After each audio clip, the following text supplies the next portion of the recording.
the wave is a way to make waves, or you can almost think of it as a waving flag. When we drag the wave up into our scene here, it basically just looks like a rectangle. We're going to drag a material on it, and we'll be able to see what's happening here once we adjust some of the settings within the wave.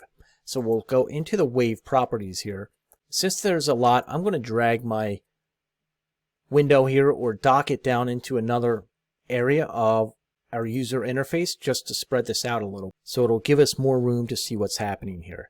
Now immediately when we come into the wave, what we notice is this little line graph, and this really is our wave generator. So we'll come up and we can just spread this all out here in this little red dot, and we can see that it immediately creates a little wave here. So the theory being is that you can just come up then in the time and adjust the time here, and it will start to create a wave. And you can see as we do that, this circular wave coming out of our wave object here in the scene editor. There are options within the wave properties here for adjustments. So we have an option for the size X, and we can spread this out to make it bigger on the X size and then also on the Y size as well. To the right of that, there's a tessellation. So as we take this tessellation down, you see it's just going to degrade the quality of the wave a little bit. We have a geometry type of the wave, so we can make this a circular wave or a linear wave. And if we come in and adjust our material a little bit more, we'll darken our ambient color here, so we'll see a little bit more around the wave, and we'll take our specular color down a little bit as well, along with our emissive. So now we have a little bit of a darker color, and within the wave you'll see a little bit more now as we adjust this time. So between the linear and the circular, we can choose which type of wave we want. So with our circular set, we have our option to stretch this wave out, so we can stretch it on the X and or the Y as well to get a different type of wave. When we change it to linear, the X and Y block out. But with the linear, we have this angle now, and we can adjust the angle of that wave.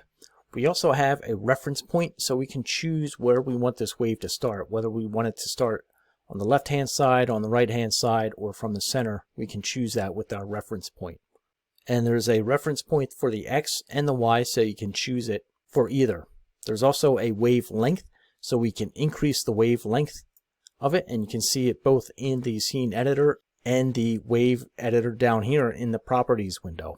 There's also a dampening mode, and we can change that to linear, a log 1, or a log 2. So when we change dampening mode from off to linear, log 1, or log 2, we also get a dampening length that we can adjust as well.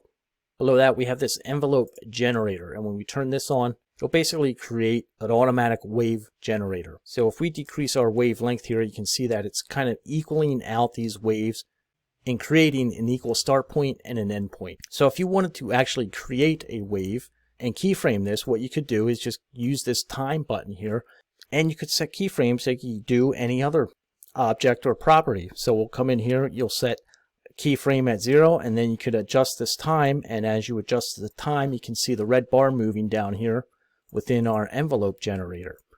And we can move it all the way across here, and we can reach the end and then hit set key again. And if you want to go into your stage and kind of spread your animation out by grabbing a keyframe, you can. Now we have our wave, and when we hit play here, you can see how our wave goes across on this wave object.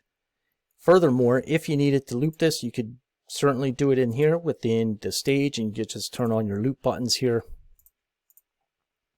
However, you do want to make sure that your keyframes are linear and that they are looped at the right point. So if we make both our keyframes linear here, we can hit play again, and our wave now goes, and it's going to hit that loop point, and it's just going to keep going.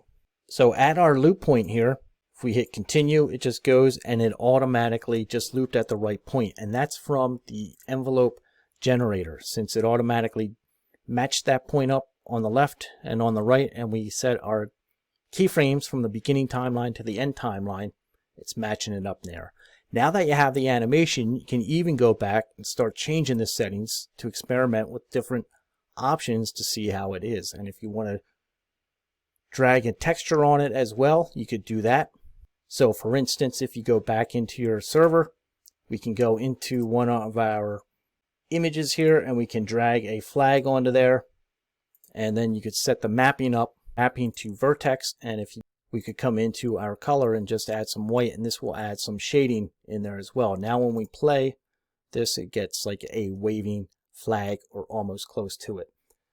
Not the only way to do a flag or a cloth type simulation within Vizrt, but it is one way using the wave.